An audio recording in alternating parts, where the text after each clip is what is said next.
Hey everyone, this is Chiefs beat writer Brooke Pryor, and we have a great show for you today. Up first is a replay of our Facebook Live video from Wednesday when we previewed the Chiefs game coming up against the Steelers, and afterward, stay tuned for my interview with Pittsburgh Post-Gazette Steelers beat writer Ray Fittipaldo. We are live from the Chiefs training facility, or just everyday facility out here beside Arrowhead Stadium. We're here for our midweek Facebook Live. I've got Vahe Gregorian on this side of me. It's easy for you to say. Blair Kerkhoff on the other side, and Lynn Worthy a little bit farther. And we're just going to break down what's been happening with the Chiefs since we chatted with you guys late Sunday night and going into the Steelers game. And the first thing that happened this morning is Patrick Mahomes named AFC Player of the Week. I was actually on the radio when it was announced, and Stephen St. John said, well, look at that, we have some AFC Player of the Week news. And I thought, oh, Tyreek Hill, he definitely deserves that. And it was actually Patrick Mahomes, who is also deserving of it, but in a week like this, and in that first game, I mean, how could it be anyone other than Tyreek Hill? What did you guys think? I kind of agree, and if you want to read more analysis on this, go to Brooke's Twitter page right now. She's already posted something, right? This is supposed to all work together. You're right. Thank you for plugging my story. But I was just reading it, and I sort of thought, yeah, I mean, if anybody was just watching their first NFL game that day, who are they remembering? Tyreek Hill. I think. Sure. Gotta be. Well, but... and maybe that's not the measure, but that's how I saw it. Tyreek's initial play, his burst, was a special teams play, not an offensive play. And I don't think he was special teams player of the week either. So. And there were other returns I noticed this weekend in the NFL. I don't know. Look, Tyreek has been special teams player of the week in the AFC before. It's kind of neat that Patrick Mahomes in his second ever NFL game gets to be AFC player of the week. I noticed that Alex Smith won this award in this spot a year ago for his game against the Patriots. So Chiefs have cornered the market on opening bids for AFC Player of the Week, Offensive Player of the Week. It's true. I mean, although I will say, looking at his stats, it felt like they were kind of padded. I mean, he had over 200 yards passing and then 4 touchdowns, but 2 of those touchdowns were the little shovel passes, which I think, if you're going to credit anybody, credit Andy Reid for those.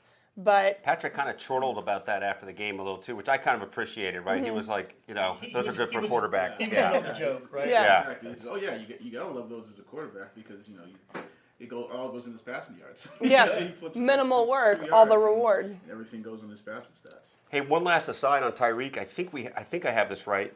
So the last 2 years, he's been a Pro Bowl player based on special teams. That's right. Okay. Right. And I don't know if he declared it openly last year, but I do believe there was certainly a sentiment or thought that he wants to get there as a receiver. He did declare it. He talked about that. He did. That. That's right. Yeah, Okay. As Blair noted, he made an open declaration that his goal is to be seen as the more complete player and make it as a receiver. And look, every time we watch him as a receiver, especially the last year or so, I mean, you can see the skills are far beyond just being fast. I mean, he plays the position impeccably.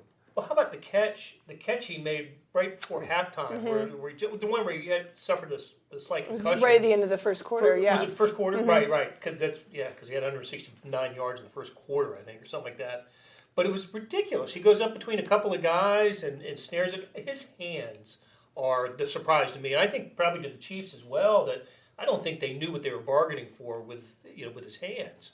And it's not like he had a chance to showcase it in college. He was just a return guy at Oklahoma State and a kind of a running back at West Alabama. He's got terrific hands. He does. And look, the footwork, the balance, the agility, everything. It's pretty amazing to watch him. The would-be player of the week. He would be. Yeah. And he will be. There are 16 more weeks of this? Yeah. Also, we've had someone note that Sam is not here. You're correct. Sam skipped out today. So Vahe skipped last week. Sam skipped this week. And maybe one day we'll get everybody here all together at once. I've got no answer. I was busy with other things. Vacation. So... But anyway. I just wanted to address that so you guys didn't think that we just disappeared Sam and didn't explain it. We picked up a sponsor this week. We did. Subway, if you'd like to give us money, we'll promote you every week because... It's hard to put a value on the product placement here in the Len Dawson room, but I mean, look, the only restaurant near us is a gas station. Yeah, right, there's a speaks to gas lack of station options. Subway. So Yeah, I don't think they have to give us money. Free food works just as well. yeah, we'll take any of that stuff, and we'll talk about you on our podcast and in our Facebook Lives. But I think continuing on the offense, I know tomorrow I'm writing about Mahomes and his lack of sliding ability because, man, there were the first, I think, was it the first series that he tried to slide down and he kind of like barrel rolled into it and took a whole bunch of contact and I just kind of went, "Ooh, that's not good. That's not what you want." I mean, what do you guys remember seeing from that? I remember flinching, and I can't remember if it was, I think it was 2 of the first 3 series, something like that, but the one that stood out, I think it might have been the second series only because the first series ended with the Tyreek touchdown, but it might have been the play before that. I can't remember. Nonetheless, he just stayed exposed way more than he should have. And, you know, Mitchell Schwartz, I think under your interrogation, gave a good response about how, you know, on one of the plays, it was 3rd and 2, he picked up the first down by staying up. Which is a new rule in the NFL this year. You have to stay up to get the yards because when you start your slide, the ball is spotted where you begin your slide, not where you end up, basically where the ball ends up. So it used to be, you know, if you were untouched, you got the yardage basically, the progression. But now it's when you start your slide. If he had slid, he wouldn't have picked up the first down. Isn't it when your body hits the ground, the first point of contact? Is that what it is? Okay. Yeah. So if you went down on your butt, that's the one that where you're that down. I remember though was at the goal line. Yeah. Remember that when he's that. he's trying to fight his way through it, and somebody actually stripped the ball out. There was a penalty on the play, but I'm thinking, man, your quarterback there. I don't unless you're a Ben Roethlisberger sized guy. I don't want the quarterback doing that. And look, that's his read, right? Go ahead, sorry, Lynn. So I think there was one, and I want to say maybe it was the 3rd quarter, where there was one where he goes right up the middle and sort of does that same thing where he sort of turns and rolls into it, which in the middle of the field in the NFL, I mean, Mahomes is not a small guy, but he's also not Ben Roethlisberger like we were talking about. So that's where you're going to, guys who are really just chomping at the bit to get a hit on the quarterback are going to take the shot. And maybe even, I mean, depending on who you're playing against, they might even give up the 15 yards to take a shot on a guy like Mahomes because, you know, they'd rather see Henny out there. Exactly. Or they'd rather see him banged up out there trying to make some of those throws that he makes. exactly. I never go look at that replay, at least on the play that was not a fumble because of I guess he was ruled down, right? But There was a penalty. There was a penalty, that's right. But was it, without the penalty, was it a fumble? You know, that's a good question. I remember. don't think so. Well, I don't remember if it would have been. It was a Chargers penalty because it came first of all to 1, and I think that was the DeAnthony Thomas. It was right. Not jet sweep, but the shovel pass. So, but the Chargers all thought it was. I mean, they stripped it out. You know, I don't remember hearing the whistle blow, but his legs were still churning, and they stripped the ball out and. You know, that would have been the least of the worries, really. I mean, you really do leave yourself open to to the hit there, and the stuff that goes on in the pile. You know, that's okay for offensive and defensive linemen, but you don't want your quarterback involved in that. And that usually stays in the pile. I mean, you don't usually know what's happening there, right? Well, and especially the first game of the season, the last thing you want to see is him being this exposed, going into playing Pittsburgh, which is a really physical team. I mean, he told us that his dad always said he was like the worst baseball slider he ever saw, and maybe he needs to get some lessons from his dad going into this week just to, hey, maybe don't leave yourself so exposed, maybe go down like you're supposed to and not barrel roll into people or whatever it was you were doing. There's a game going on over here in a couple hours. You can go over there and study. Perfect. Do whatever you got to do. Get extra credit homework. I don't know. I think it was Sam that reminded us a while ago that Mahomes was a pitcher. He ain't sliding too much anyway to start with. That was a really good point. No wonder he looked at me like I had 3 heads when I asked him if he was going to channel anything he learned in baseball this week. He was just like, no, I don't think so. I'm sure he spent some time on the base paths, even as a pitcher. I mean, you would as think. the talent that he was. That's all. I actually had another thought, then I lost it. That's Well, speaking of injuries or potential injuries, Eric Berry, we got an update on him today. Not practicing today. We did see him out on the field, still walking around, doing what he does, just, not actually playing or practicing. And someone noted in the Facebook comments, asking if this is the first time that Reed has referred to Barry's injury as the Achilles area. And from what I can remember, yes, this is the first time, but I think we kind of want to get some clarification on that. He did call it the Achilles area. Well, the heel's in that general area. It is. Right. It's been listed or called, described as a sore heel, right? As soon as August 11, I think, was the last day of practice. August 12th, we get the injury report. It's a sore heel, and that's what we've been going on. This is the first time it's been called something other than a sore heel or described as something in a different place than the heel. So I don't read too much into that, except that there's soreness, wherever, where heel, Achilles, wherever it is, there's soreness. But I think the takeaway from today is they're playing the long game, and they're not going to rush him back. I just go back to last year when he missed all of training camp with a sore heel, played in the opener towards Achilles, and was gone for the year. So they're not going to come out and say that. Chiefs aren't going to come out and say that, but you got to think that's in the back of their mind, that they're absolutely, they want him to be 110% ready to play. So look, when he's when he is ready to start practicing again, he won't be playing that week. It'll be when he starts practicing, you expect a 2 or 3 week delay before he even gets in a game, I think. And look, that to me is the point of complication in this. I mean, you sort of keep being given the notion that it's almost day to day, but without the specification that he's not practicing. So it's not really day to day. I don't think they're using that term, but I think that's been. I don't know. They said literally. Oh, yes, right. Last week it was literally. Literally day to day. So then you have to say this is a regression. If it was literally day to day last week, I mean, I'm overstating. We don't know. I mean, Andy Reid said today they like his progress, but who really knows what is that progress? What does that look like? Because as far as we can see, it's pretty stagnated. He isn't practicing. That's what progress would be practicing, and that hasn't happened yet. I think they have said that he's done some stuff, before practice with the training staff. They haven't been specific on that, but I believe they've said that a couple of times. He's been doing some things. We don't know what exactly that means. So, in theory, I guess the progress could be in what he's doing outside of practice, but again, we don't really know that. And that must be what I mean. When we were watching indoor practice in the indoor facility the other day, we saw him down there throwing the football in drills, like helping assist the coaches in drills.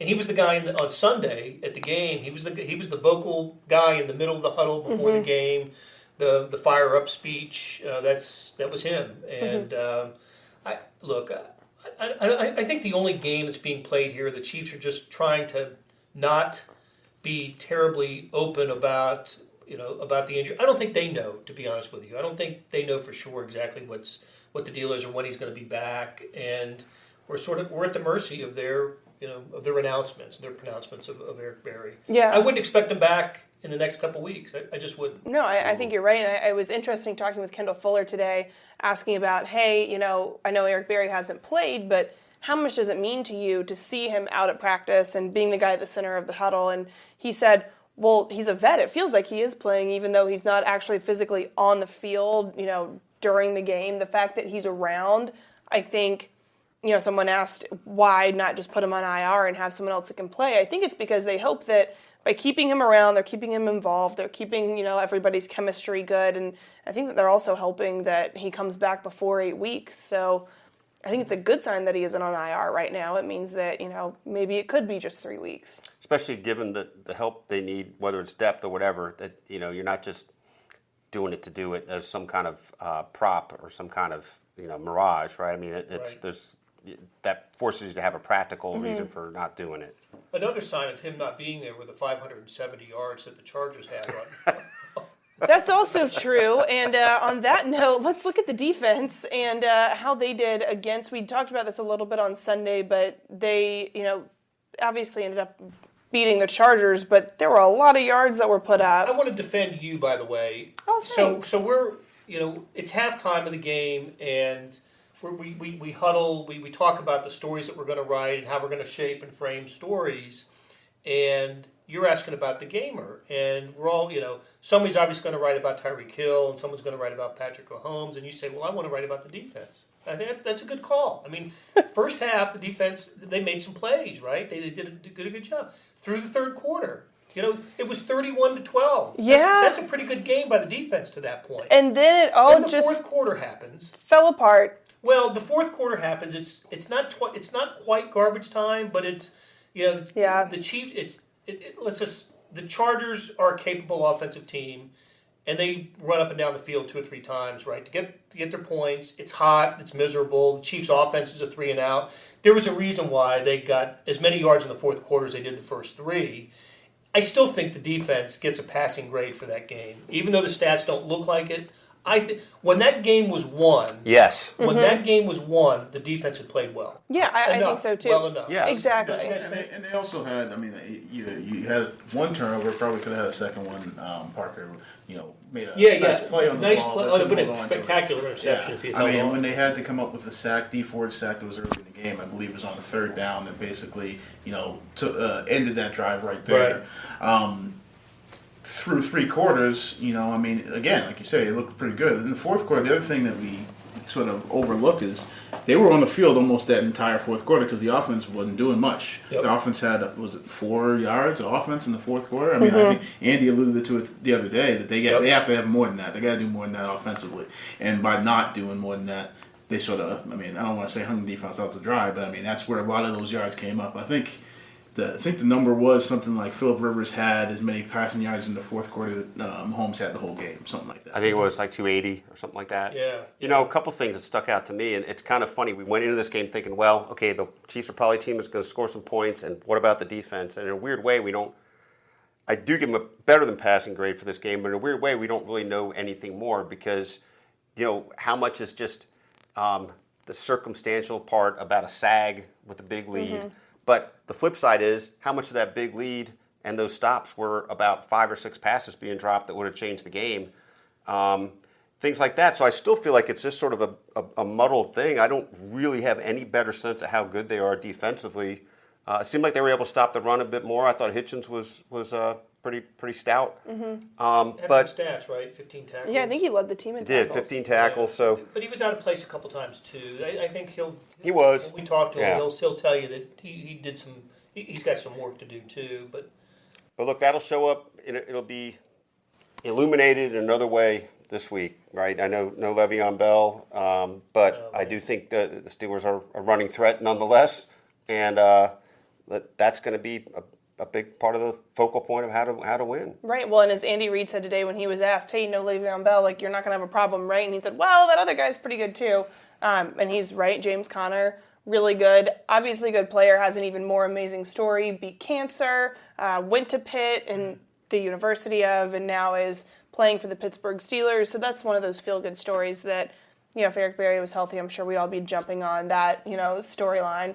Although I'm sure it's also already been written in the last 2 years. But yeah, looking at, Le'Veon Bell's stats he had in the last 5 games, I think Mitch Holtis tagged you in a tweet about it. Right. How many yards was it? Over 800? 844. In the last 5 games? Maybe all purpose. I don't know if it was rushing, but all purpose. I know in the last 2, 179 here and 170 in the playoff game a year ago. Andy Reid told us today that the Steelers have beaten the Chiefs in different ways, and technically that's true. But the last 2 times, it was the exact same game. It was both 2-point games. Only one was 18-16, the other was like 17-15 or 19-17, something like that. It was the same game, and the catalyst of that game, Le'Veon Bell's not playing, but. You remember this, that Sunday or Monday night game in Pittsburgh. Before that, it was a curb stomping. I mean, the Steelers just dragged the Chiefs up and down the field, and Antonio Brown had a great game. Roethlisberger threw 4 or 5 touchdown passes. It was just wasn't it like 21-0, 90 seconds in? I mean, it was crazy. And I think it was a rainy night. It was. It was a rainy night. It's supposed to be. It's even though the storm in the east this weekend, it's supposed to be a sunny day in Pittsburgh on Sunday, and look, they're going to be ticked. Steelers are not going to be in a good frame of mind for this one, coming off a bad tie with the Browns. I'm trying to remember that. What was Tomlin's line? Last time it was like Redemption Sunday when the Chiefs were coming. I'm sure it's going to be some other theme like that again. And So, which is sad that you have to employ that this early in the season. I know, but, I know. It might just be hold on to the ball Sunday. Yeah. Well, look, and here's a question. Okay, the Steelers are all up in arms. They're mad and fired up. Fine, but maybe they're not that good. Maybe. I mean, that's a team that I think turmoil is probably too strong a word at this point, but there's clear issues. No. There's a lot of Yeah. drama. Yeah. It's like real football players of the Pittsburgh Steelers or something. But We may not know how good they are, but we do know Ben Roethlisberger has been showing himself to be pretty good, and they've got receivers who have shown themselves to be pretty good. And with the question still the secondary, Yeah. I mean, I don't think you look past that if you're a Chiefs follower. That this could be maybe this is the week where all those the things that people worried about during the preseason and the secondary, and they don't have this, they don't have that. This might be the nightmare, that you've sort of been waiting for, depending on how things play out. I think it definitely Might could be. be a nightmare, but you also look at the fact that, it seems like they're not quite getting along at this point, and to me that plays into it with the fact that Le'Veon Bell isn't there. You have his offensive lineman publicly calling him out, him tweeting as soon as the game goes final, the little emoji with the monocle, and which I'm absolutely here for. Give me all that drama, but you have to, how much is this affecting this team's psyche? I'm not saying that that's completely what contributed to the tie with Cleveland, because 6 turnovers will certainly contribute to a loss, but you have to wonder, what is going on in that locker room? You do, and you can make a case that 6 turnovers are related to that. It's hard to know, right? But a lot of this game is just state of mind. Mm-hmm. And look, we've seen in history examples of teams that are, the Oakland A's of the early 70s that probably hated each other and were great teams. But I actually think that example is the only one people ever use, because most of the time it really is a problem if teams aren't in harmony. No, that's right.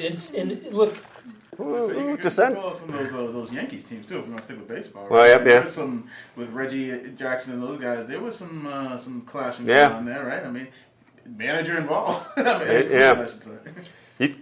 bottom line That's for true. me, though, is it's as good a matchup as the Chargers have been for the Chiefs. This one's been equally a bad matchup for the Chiefs. It's funny how the team that they've dominated was in week 1, and the team that's dominated them is in week 2. And it's just whenever the Steelers show up on the schedule, and they do almost every year, if it's not in the schedule rotation that the NFL has, they're going to play each other because they always finish first in the division, and those teams align against each other as well.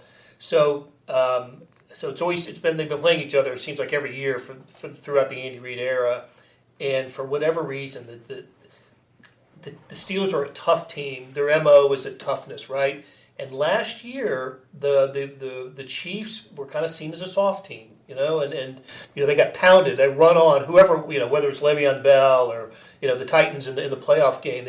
Teams were able to run on the Chiefs and kind of beat them up a little bit. Seems like the Steelers have tended to beat up the Chiefs in these games, and that's why you have Reggie Ragland on the team now, right? A really tough guy, a run stopper, and we'll see what kind of role he has on Sunday. But I think he becomes an increasingly important player in this game, just because of the attitudes, at least the reputation of the attitudes of both teams. I think that goes back to St. Joe and that time where he sort of just stares at the questioner and says, "We're gonna stop the run." Yeah. That whole question, that whole notion of them struggling against the run, and he was the one who brought up even the playoff game. And he's like, "I know you saw the playoff game. That's going to be different this year." He was saying it in St. Joe. Obviously, Hitchens is here now for that reason. Mm-hmm. They went and added some beef to the D line with guys like Noddy. That's sort of what that was a catalyst for all of that. So now here's the first test of what they've done. How does it actually play out? Actually, I think that leads in perfectly to my next question of, the Chiefs were soft last year, or perceived as a soft team. Steelers are not. How much has that culture changed around here with the acquisition of Reggie Ragland? Does this seem like a team that maybe pound for pound can fight, be physical, hopefully not throw any actual punches with the Steelers, but how different does this team feel this year compared to last year? Well, being physical is what it's about, right? To me, it's not just in the trenches. It's wide receivers holding blocks and wide receivers, snatching the ball away when it's a 50-50 type of ball. It's running backs running with a lot of strength, and Kareem Hunt's a strong runner. It's that Spencer Ware's the same type of guy. We'll see if the Chiefs are better equipped, but I think they accepted the idea a little bit more last year that was an issue for them, especially after the playoff loss, that they had to get tougher. And some of the drafting nothing but defensive guys, it may have spoke to that a little bit as well. And as you know, Hitchens and look if you just look at Fuller is different than Marcus Peters. Marcus Peters is the playmaker, but Fuller makes tackles. I mean, there's a physicality there that wasn't there. I think I can't remember if it was SportsCenter. I think it was one of the Sports Centers just the other day where I think actually it was yesterday, where they were showing the highlight of Marshawn Lynch running through the entire defense, and they said, there's 10 guys on this tackle. And there's one who wanted no part. And I forget, it might not have been, it was definitely one of the ESPN shows where they pointed out the fact that, Peters was the one who was not even in the picture on that one. And you don't get that with Fuller. And that might have been extenuating circumstances with Marshawn Lynch, just some kind of gentleman's agreement between them. I mean, I don't know. They're pretty close. Right. Man, you know what? We've got to stop filming these in the afternoon. I keep getting this afternoon lull. I don't know about you guys. This post-lunch, like it's nap time. But it's not. It's time to continue to talk about the Chiefs. So it's time to pick it up, actually. Put some pep in my step. And have a little juice afterwards so you can type. That's exactly what we need to do. Tip that cup back. I know. Yeah. I keep drinking it like there's caffeine in it. It's not. It's just vitamin water. But You get the vitamin water when you go. yeah, well, we have soda in the fridge back there, so I'm trying to hydrate and be healthy-ish. Can we also get a Dasani there's the camera. sponsorship? Sorry. What are you at the NCAA tournament? Where's your green cup? I have to hide it if I do that. Yeah. We're only sponsored by Subway. Jeez, can you not make us compete? But we mentioned no Le'Veon Bell earlier, and I think Lynn at one point was talking about doing something on the way that these teams are not traditionally shaped anymore, with the running back being kind of the focal point. I mean, how much is that going to be a factor going into this week? Well, I mean, I think for them with Connor, and I know they have at least a few guys that they feel, or the way they talk is that they feel comfortable with, and Connor being the main guy.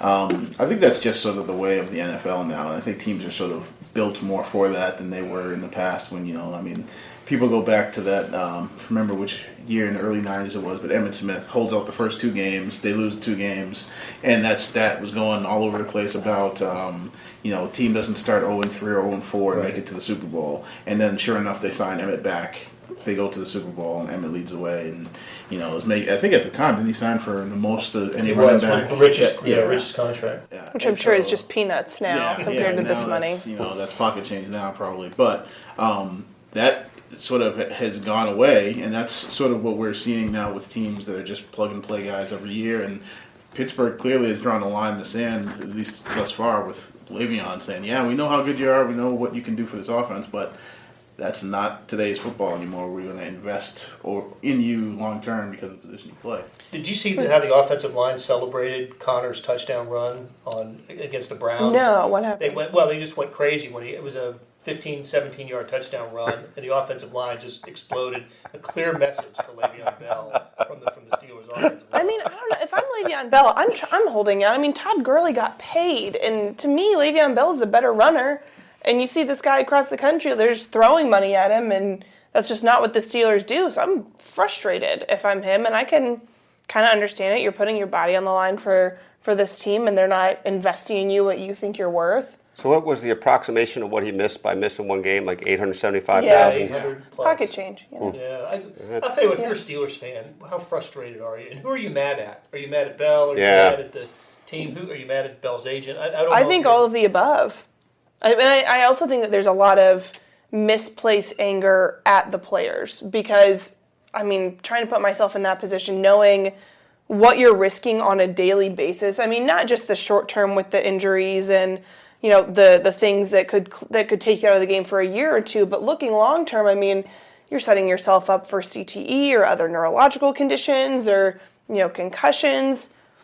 If that kind of money is out there, I'd be trying to get it so that not only am I set up for life, but my family is, knowing that there may come a day, one day soon that you can't provide the way that maybe you thought you would be able to provide long term because of what football has taken from you. And obviously that's a personal choice to continue to play, but that's a factor. And if that money's out there, the NFL is a multi-billion-dollar industry. Sure. The money's there. It'll be probably subject for another day, but Tyreek Hill's in the third year of his career. Perfect timing. Someone asked if Tyreek was going to get Odell money. Well, it's beyond time for the Chiefs to start thinking about that, and I'm sure Brett Veach has started thinking about what how they're going to handle Tyreek, especially if this season continues in anything close to what his first game was. That's a decision. Look, you can make a case that the Chiefs' best window of opportunity with Patrick Mahomes and Tyreek Hill is this year and next, just because of how much money they're saving. They're on the rookie contracts and saving. The Chiefs get to spend money elsewhere, and are they spending that money wisely? That kind of remains to be seen. But to have two premium players on the rookie contract is. That's how the Seahawks did it with Russell Wilson, and were able to build their defense and spend money on their defense. So it's a decision that'll have to be made here pretty soon. Yeah, absolutely. Well, let's see, what else should we cover? Somebody asked a question about Travis Kelce, asking, what was going on with him. Is he going to be this uninvolved in the offense every game? I think the answer to that is no. He's going to be involved a little bit more, but how do you guys kind of diagnose what happened with Travis Kelce's game this year, or this last week? My quick thought is just it's a game-to-game thing, right? We could just as easily this week see him be the focal point. Yeah. And who knows? I mean, that's now here's Andy trying to outthink Pittsburgh, trying to outthink Andy, trying to outthink Pittsburgh. I mean, who knows how they'll do that? But I think we alluded to this the other night. We've seen games where you see a whole package seemingly dedicated to one guy, or an emphasis put that way, and I think Travis just had kind of a quiet game, partly because he dropped the ball, partly because I think he was just a alternative route a couple times, and when bigger plays were available. I'll tell you what, now that I think about it, it's a good thing that he caught a 5-yard pass early in the game, and then he didn't catch another ball. He dropped one, in fact, and I just think he wasn't mentally there, but he's got a consecutive game streak going, and if he doesn't catch that early ball and he drops the second one, that may have ended for him, and I know that's important to him. Well, Brooke and Lynn, one of you guys, or both of you guys, brought this up the other day about, is he a guy that needs to get the ball in not just early in the game, but in a sort of intermediate kind of sequence where he's producing something to get the juices flowing, and it might be that actually he is. I don't know if we could do a real study of that on how he plays in the second half of games where he doesn't do much, but I would bet there's a correlation actually. And I would say, at least schematically, I feel like he's one of those guys that even when he's not involved in terms of statistics, he's always involved. And he's one of the guys that was, I think it was him, the offensive line, and Mahomes were the only guys offensively who played every snap of the game.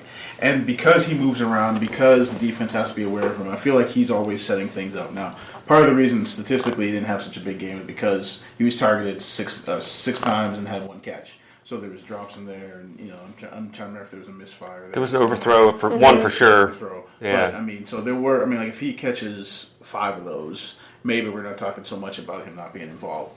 But also, I think there were times where I think just the defense is so conscious of him. Like even that play to Sherman, we heard them talk about. The idea was that they went over it at least 3 times during the week, that they were trying to, play it out where the defense adjusts to Sherman, and Kelce is the guy that they probably wanted to get that ball. But the defense never did in practice, and they didn't in the game, and so that's why Sherman gets the ball, and that's it's a touchdown because the defense they're not going to drop off of Kelce because people have seen what he can do, and they say if we're going to leave somebody, we're going to leave as Andy referred to him very lovingly as the sausage. With hands. With sausage with hands. That's a mental image you don't need to see. Yeah, but I think just the way... Now it's not even mental. Now it's literally right beside me. Yeah. The way that Kelce... Yeah, it'll be in a movie. You need to GIF that. Yes, but yeah, so the way that Kelce sort of sets the table for things, I think he's always involved, whether the stats really... So, take that another step then, though. If he is always involved, you think then it's really just coincidence if he's that he didn't have numbers? I mean, is he unhappy after a game like that? I wouldn't say coincidence. I mean, I think it was some drops and I think the defense paying attention to him. I mean, because I think there are times when you just look at the way they line up, they're forcing the defense to say, okay, either you're going to leave him one-on-one or you're going to, be vulnerable here, or you're going to leave some things open on the other side of the field. And sometimes the defense is going to say, nope, Kelsey's not going to be this. And sometimes they're going to say, well, then we're going to make you make that play on the other side of the field. So, I mean, I don't think it's coincidence. I think it's drops in the decisions the defense makes that opens up other things other places. Well, we've been going for about 30 minutes, I believe, which I feel like means it's time that we, throw out some score predictions, some game predictions, which is fitting because the question on here is, will KC finally beat Pittsburgh? So we have to answer the question if it's in the Facebook Live comments. So let's go score prediction, outcome, and a mock headline for the game. It doesn't have to be like snappy, but maybe a nut graph from the game or a subhead from the game or a sentence about what you think is going to happen. Oh my God, this is just killing me. This is so complicated. A subhead? You got to go just the what happened, the score, and how it happened. All right. Want me first? Headline, keyword. Your SEO headline. This is what happened. It sort of started rattling me with all that. So Pittsburgh 27, Chiefs 24. Late rally falls short as Steelers continue dominance of Chiefs. Seems like it was over 80 characters, but we'll let it slide. Lynn, what you got? Oh, I'm trying to remember what I did when I had to pick game by game. I really don't remember. But since I picked against the Chiefs last week, I'm going to pick them this week, and I'll say they win. Let's go 31-28. And headline is, we'll say, since we talked about toughness, we'll say tough enough. They were just tough enough. I like it. 3-point win. I like it. Blair, what you got? 26-23 Steelers. Same old.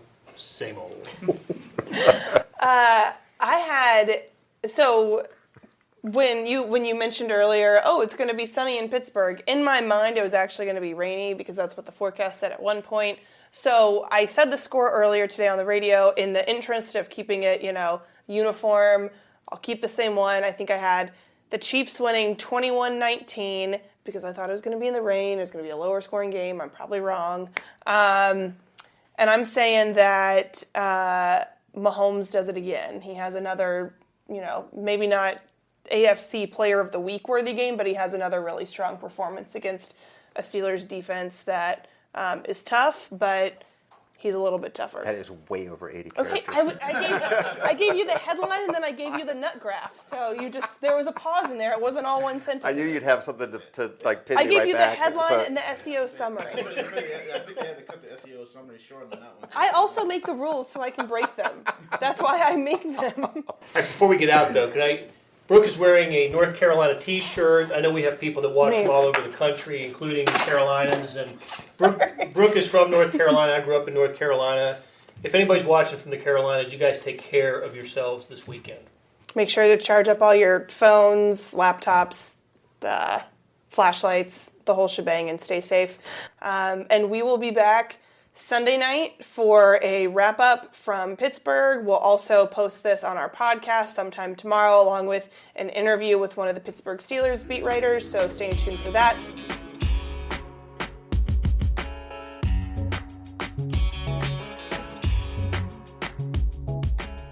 Hey, it's Blair Kerkhoff, and if you're listening to this, you love Kansas City sports, whether it's the Chiefs, Royals, Sporting, Mizzou, KU, or K-State.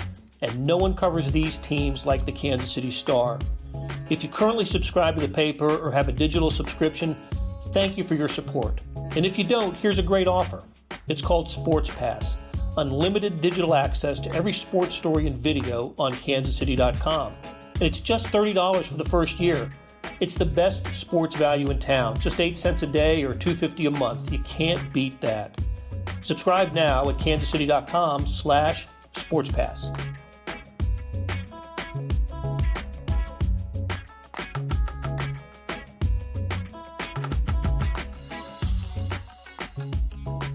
Hey everyone, I'm Brooke Pryor, back with the KC Sports Beat. On the phone, I have Steelers beat writer for the Pittsburgh Post-Gazette, Ray Fittipaldo. Ray, how are you doing today? I'm doing great. How about you down there? Oh, not too bad. Looking forward to trying to navigate my way out to Pittsburgh and avoid the hurricane that will be kind of in my way. I was just looking at the injury report that was released yesterday, and man, there were a lot of Steelers players on that. Figured you were probably the best person to ask, what's going on over there? How many of these guys are we going to see Sunday, and how many of them were just kind of a precautionary vet day situation? Well, I think the biggest one you're looking at is quarterback Ben Roethlisberger. I think he's going to be okay. He's got a bruised elbow. He did not practice Wednesday, but I would imagine that he'll be out there on Sunday. Now, as far as the other ones go, I'm not too sure.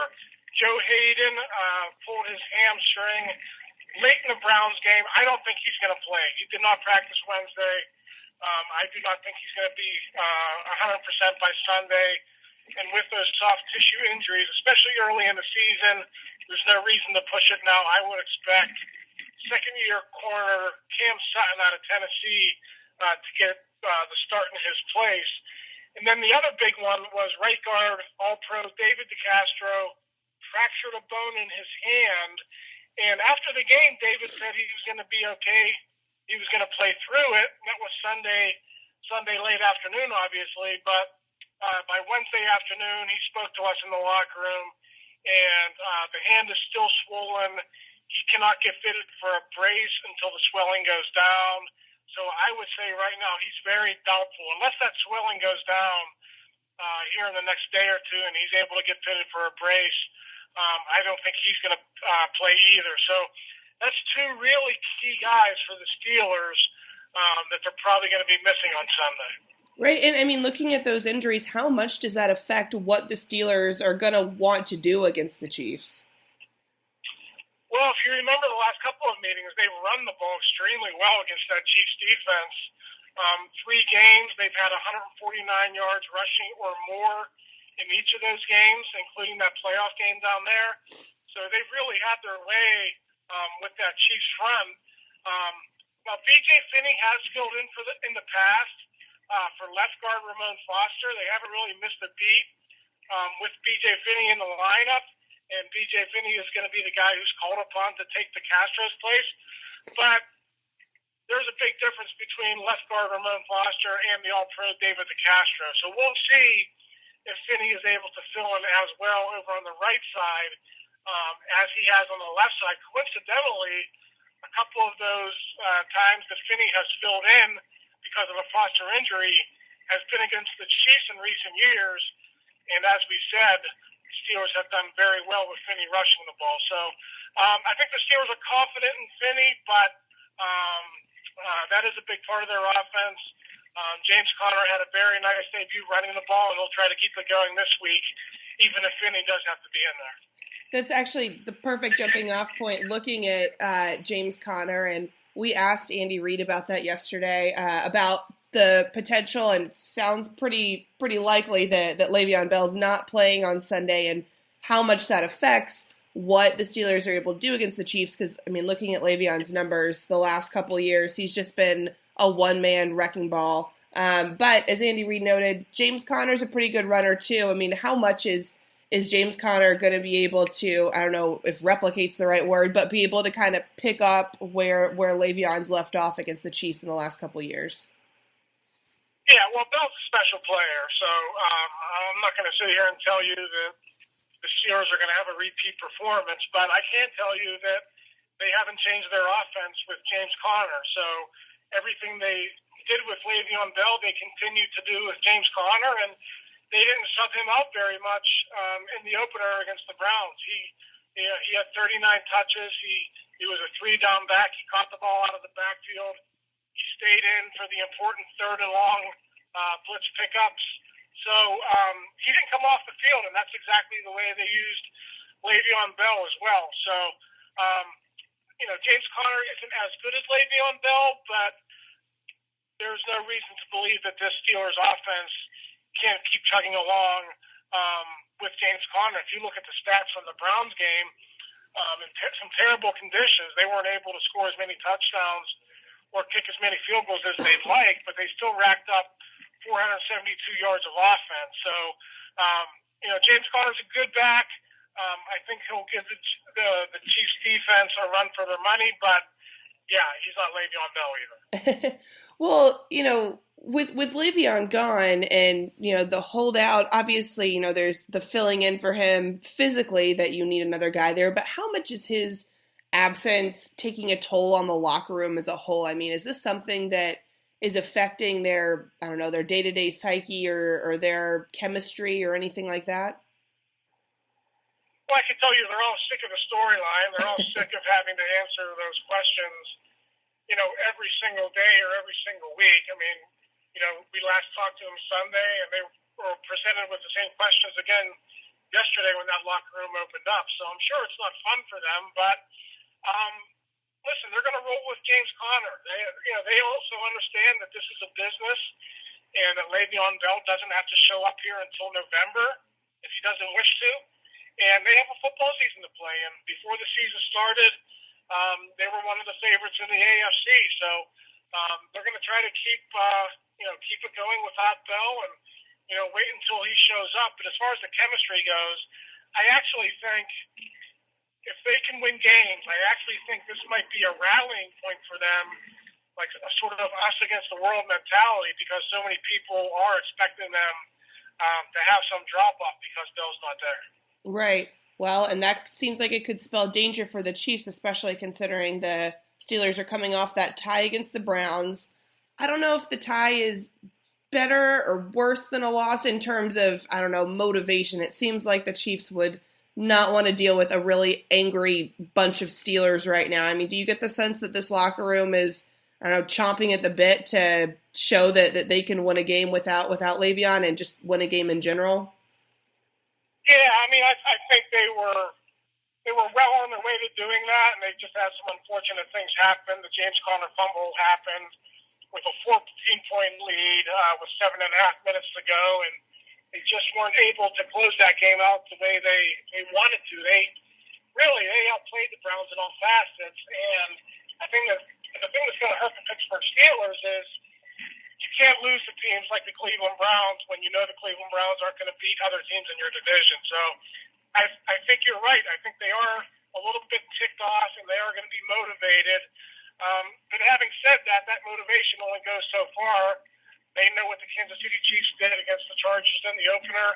They know they're going to be facing a different type of offense with Patrick Mahomes in there instead of Alex Smith the last couple of years. So maybe that success that they've had against the Chiefs, maybe some of the stuff they do translate, but maybe this is some of the stuff that they have done in the past they might have to tweak as well, because Mahomes is such a different quarterback than Alex was. So, if Alex was still there, I would tell you that I think the Steelers would win this game and probably win this game rather handily. I just think the unknown with that new offense, I think a lot of people are like me, and they're sort of wondering how that's going to play against the Steelers defense. Right, no kidding. Well, we'll get to score predictions at the end of this, but I want to go over a couple other aspects of the game. And I was just reading your story on James Washington, and I was covering OU until about, 2-3 months ago. So I know a lot about OSU. I saw a lot of James Washington, and he's a guy that I've been really excited to see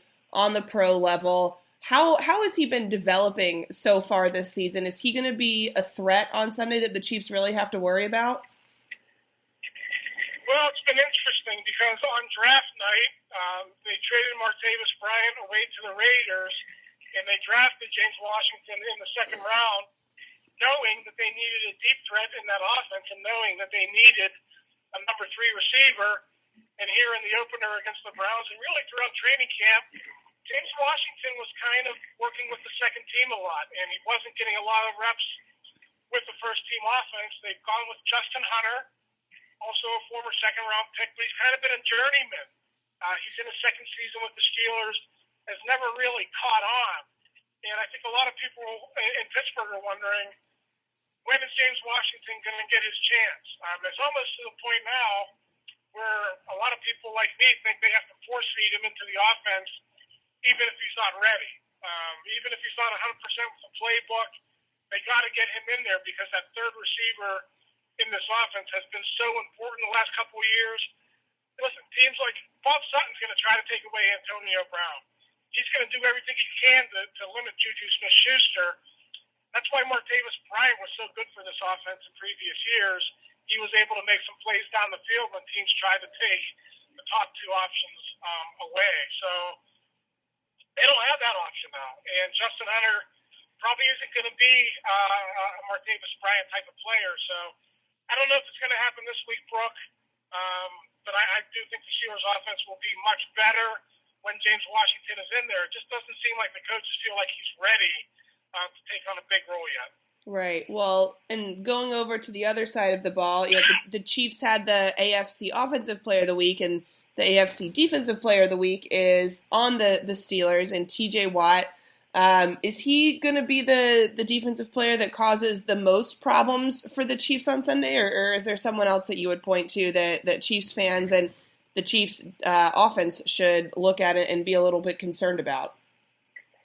Well, the interior of that Chiefs offensive line, they've had a lot of problems with Cam Hayward, Stephon Tuitt in these last couple of meetings as well. So I would say that front four, that front five, depending if they're in base or nickel, the offensive line versus that defensive line matchup is going to be big, I think.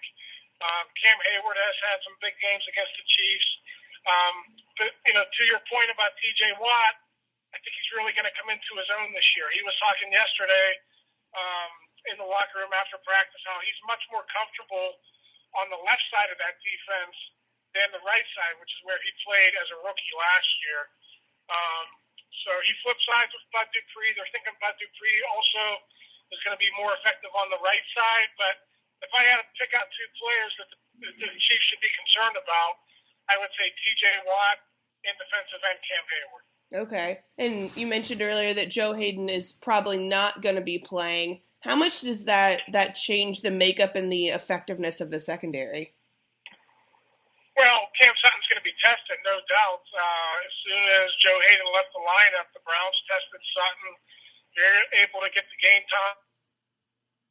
Touch him. Sutton was in coverage on Josh Gordon with just a little over 2 minutes left in that game. So, he's going to have to prove that he's a good player. And I think the thing that the Steelers are encouraged about is Sutton came up with a big interception with 16 seconds left in that regulation before overtime, where he sort of helped them preserve the tie when the Browns were driving and, they had a chance to kick the game-winning field goal. So Sutton's a third-round pick. He's got the pedigree.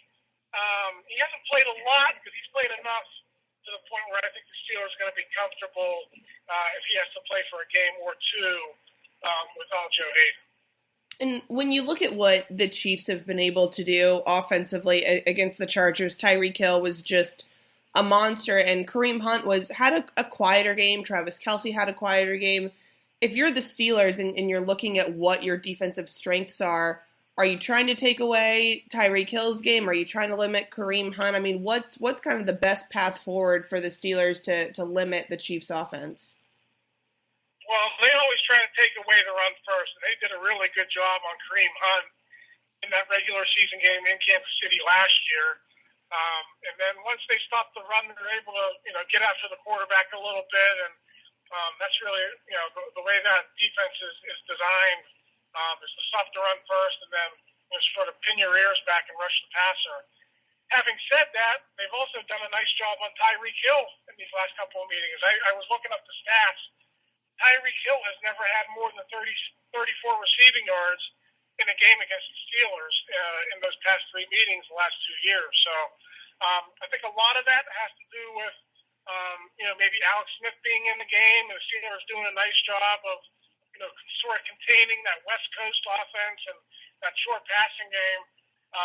It's going to be interesting to me to see how they do with a guy who likes to throw the ball deep down the field more, and that's probably plays more into what Tyreek Hill is and, how the Chiefs probably want to use him. So the Steelers will have to guard against that, but I think they're encouraged by the fact that they've shut him down pretty effectively here in the last couple of meetings where they faced him. No kidding. Well, we've covered the offense, the defense. It's only natural that we go to the special teams next, and you guys now have the Steelers now have Ryan Switzer, another guy that I covered in when he was in college. I went to UNC. Switzer is, I think, maybe a year or two younger than me, so I'm personally excited to see him play. I covered at least one game at Heinz Field when Switzer had so many, a couple different, I think, special teams touchdowns, receiving touchdowns. So I know what he can do on that field as a college player. What's he been able to do as an NFL player? He was really good. The Steelers acquired him in the trade just a week before the regular season started, and they inserted him right away as the kick and punt returner. And he did very well in both aspects. I think he averaged, 11 yards per punt return. And that's really something the Steelers have been trying to they've been trying to find a replacement for Antonio Brown the last couple of years, just because they don't want to put Antonio Brown back there and, subject him to a possible injury. So I think they're really happy with Switzer in the return game. He had one target on offense. It was a drop. Quite honestly, I don't know how much they plan to use him on offense. I think, for the most part, they're going to look to him to be a quality returner and, to set them up with good field position. But he is a fourth-round pick, and maybe down the road he can fit into this offense. But right now, I just think they're looking for him to be a good punt and kick returner. Can he have the same, game-changing ability? I mean, nobody's Tyreek Hill, but, Tyreek Hill opens up against the Chargers with that punt return touchdown. Is that the kind of explosiveness that the Chiefs have to be worried about with Ryan Switzer? Well, he didn't show that against the Browns, but he was very effective. I think I think he had a 20-yarder in there, and you look around the league now, and a lot of times guys are just happy to fair catch it, and they don't want to take the risk of fumbling. With Ryan Switzer, he's always catching that ball, and he's always getting positive yardage. So I think the Steelers like that.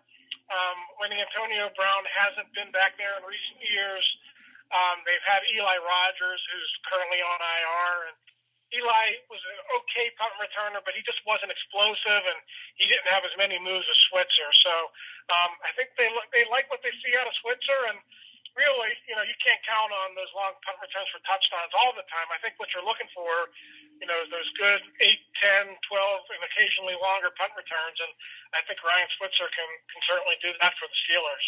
Gotcha. Well, we have covered all phases of the game, which means it's time for score predictions. I made mine yesterday. I kind of want to revise it because when I made it, I thought maybe it was going to be raining in Pittsburgh. Now I think the forecast is that it's sunny, but I have the Chiefs winning 21-19, which, again, I think if the Chiefs defense is able to hold the Steelers to 19 points, then a miracle has occurred at the field. So I will probably need to revise that closer to game time, but I've said that score like 2 times now, and I feel like I can't change, even though I kind of regret it. What's your score prediction? What do you think's going to happen? Well, I think the Steelers, as you mentioned earlier, they're going to be a little bit ticked off. Ben Roethlisberger always plays much better at home than he does on the road. And they've had the Chiefs' number the last couple of years, not only their defense doing a good job against that Chiefs offense, but Ben Roethlisberger's had some big games too, including a 5-touchdown, no interception game 2 years ago, right around this time of year, in fact. So I'm going to go Steelers 31, Chiefs 24. I just think the Steelers will score more points. I am a little bit.